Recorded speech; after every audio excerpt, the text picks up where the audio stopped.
Diana Taurasi, the undisputed icon of USA basketball, with 6 Olympic gold medals and a career built on dominance, prestige, and unquestionable legacy, sat in front of the world's eyes and said words nobody expected. She publicly acknowledged Caitlin Clark as a player worthy of admiration. This is the same woman who, before Clark had ever played a single WNBA game, looked into a microphone with that trademark steely glare and warned, "Reality is coming." Those words were meant as a declaration of gatekeeping, a public decree that a rookie phenom would face the brutal, unrelenting truths of professional basketball. Taurasi's warning wasn't casual commentary, it was the face of USA basketball setting the stage, signaling to the entire league that Clark was about to be tested in ways most rookies never see. And yet, just 7 days in Puerto Rico, with the weight of 14 broken FIA world records, a performance that redefined what a rookie could accomplish, and the number 12 jersey, Taurasi's own jersey for over 2 decades, now proudly worn by Clark, the narrative shifted dramatically. The player once dismissed, doubted, and publicly questioned by the most decorated veteran in women's basketball history was not just surviving, she was dominating, reshaping the very game that had been used to measure her potential. The impact was immediate, seismic, and impossible to ignore. Every statistic, every record shattered, every assist and point scored became a direct answer to the skepticism that had been cast her way.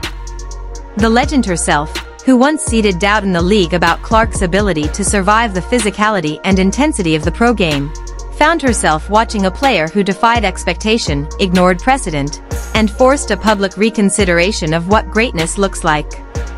Coaches who had questioned Clark's stamina, agility, and readiness, people like Gino Arima, Taurasi's own college coach, were suddenly confronted with evidence that the next generation of basketball prodigy could not only match veteran experience but redefine it entirely. Clark's rookie year in the WNBA had been spectacular enough to challenge assumptions, shatter records, and drive audience ratings to unprecedented levels, yet she still faced exclusion from the Olympic roster, a decision that, in retrospect, seemed less about merit and more about preserving a hierarchy that valued veteran presence over generational talent. As Clark carried the USA offense in Puerto Rico, breaking records, leading her team to decisive victories, and earning MVP honors, Taurasi's earlier words of doubt were flipped on their head. Reality came to her, Taurasi admitted. The rhetorical pivot was subtle but monumental. The very warning she had delivered became an acknowledgement of Clark's undeniable skill, her capacity to elevate every teammate, and her meteoric rise as a player who could not merely participate in the sport but redefine it.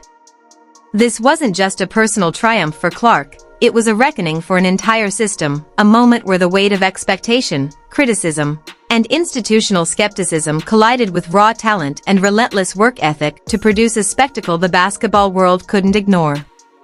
Clark didn't need redemption, she needed only to play, to demonstrate that the talent, vision, and determination that had earned her every accolade were not just legitimate but revolutionary.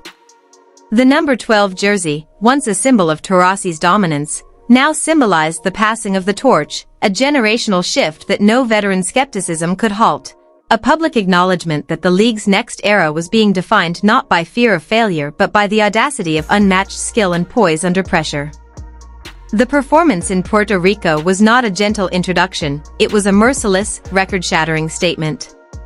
Caitlin Clark, after 8 months away from competitive basketball due to injury, stepped onto the international stage like a force of nature, immediately erasing doubts about her readiness. In her first senior national team game, she scored 17 points, dished 12 assists, and committed 0 turnovers, setting 5 individual FIA records in a single contest and establishing a first-half assist total unprecedented in any senior national team debut globally. The defensive strategies of her opponents were built entirely around her, yet she navigated each challenge with precision, intelligence, and the kind of court vision that separates elite athletes from generational phenoms. Across the 5-game qualifying tournament, Clark led the team in minutes, points, assists, plus-minus, efficiency, free throws, and 2-point shooting percentage, leaving no statistical category untouched. Every step, every pass, every basket was a direct rebuttal to the narrative that she wasn't physically ready, that she lacked the experience to dominate at the next level. Taurasi, watching from the sidelines, could no longer maintain skepticism. She publicly declared she couldn't think of anyone better to wear the number 12 jersey, acknowledging Clark's ability to not just succeed but redefine what the number and the program represented. Beyond personal accolades, this was a seismic shift for USA basketball, for the WNBA, and for young athletes everywhere watching the drama unfold in real time. Clark's presence forced a reckoning. The hierarchy of veteran dominance versus emerging talent was being rewritten, and the league was compelled to pay attention. Her approach to the game was clinical, disciplined, and relentless. She refused to be swept up in the drama, snubs, or narrative theatrics. Instead, she assessed performance critically, calling out team inefficiencies, acknowledging clunky transition play, and focusing on continuous improvement, embodying a maturity beyond her years. As the dust settled on Puerto Rico, the world could see clearly that the player who had been doubted by the greatest in history had not only survived the crucible but had emerged as a beacon of skill, leadership, and strategic dominance. This was more than victory, it was the establishment of a new benchmark for professional excellence. Taurasi's earlier proclamation of reality is coming now carried an ironic twist. Reality had come, and it was Clark's reality, one that redefined expectations, shattered outdated assumptions, and forced even the most entrenched skeptics to acknowledge the inevitability of her legacy.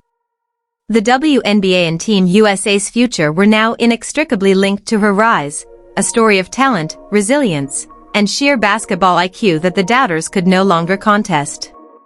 Clark didn't just win games, she rewrote the narrative of generational transition, challenged institutional biases, and delivered a masterclass in humility, focus, and unmatched competitive excellence.